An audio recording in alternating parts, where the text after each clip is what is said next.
Foreign service একাডেমিতে কথা বলছেন প্রধান উপদেষ্টার প্রেস সচিব শফিকুল আলম। আমরা সরাসরি যাব তার বক্তব্যে। আপনি যদি ক্রাইম রেট দেখেন, খুব কি বেশি ক্রাইম হচ্ছে অন্যান্য এলাকার থেকে, আপনি তো ডিফারেন্স করতে পারবেন না।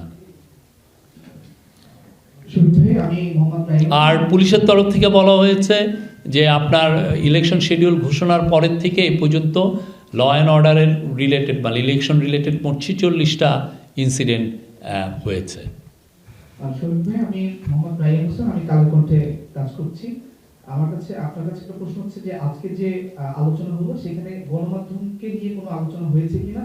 কারণ বিগত সময় আমরা দেখেছি গণমাধ্যমের উপর বেশ নির্বাচন কেন্দ্রিক বিভিন্ন ধরনের আমরা হয়ে থাকি। সেই জায়গা থেকে এই আগামী যে নির্বাচন হতে যাচ্ছে সেই নির্বাচনে গণমাধ্যমের সেফটি বা তাদের কোন বিষয় নিয়ে আলোচনা হয়েছে কিনা? ধন্যবাদ।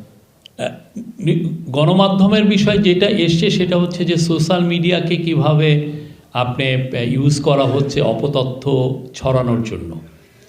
অপতথ্য ছড়ানো, যেমন ধরেন একটা ইলেকশন কেন্দ্রে কিছু ইনসিডেন্ট হলো, একটা ইনসিডেন্ট, তখন দেখা যাচ্ছে ওইটাকে ঘিরে অনেক ধরনের অপতথ্য ছড়ানো হয়। ওইখানে হয়তো বা কেউ একজন আহত হলেন, দেখা গেলো কোনো কেউ অপতথ্য ছড়ালেন যে বেশ কয়েকজন মারা গিয়েছেন।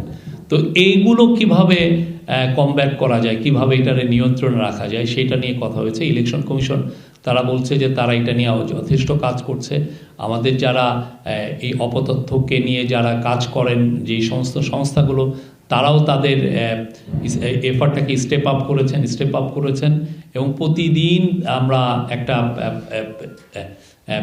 অ্যাসেসমেন্ট রিপোর্ট পাচ্ছি যে কোথায় কি কোন বিষয়ে অপতথ্য বেশি ছড়ানো হচ্ছে, কী রকম অপতথ্য ছড়ানো হচ্ছে এবং এইটার কারণে কোনো সিকিউরিটি রিস্ক হচ্ছে কি না, সেগুলো নিয়ে নিয়মিত। কারণ এটা খুবই বড় এবং এটা তো শুধুমাত্র দেশের থেকেই ছড়াচ্ছে না, দেশের বাইরের থেকে অনেকে খুব দেখা যাচ্ছে যে ওয়েল অর্কেস্ট্রেটেড ওয়েতে তারা এই অপতথ্য ছড়াচ্ছেন। পতিত স্বৈরাচারের যারা দোসর ছিলেন বা তার সাপোর্টাররা, তারা তো চাচ্ছে অনেক ধরনের অপতথ্য ছড়াচ্ছেন।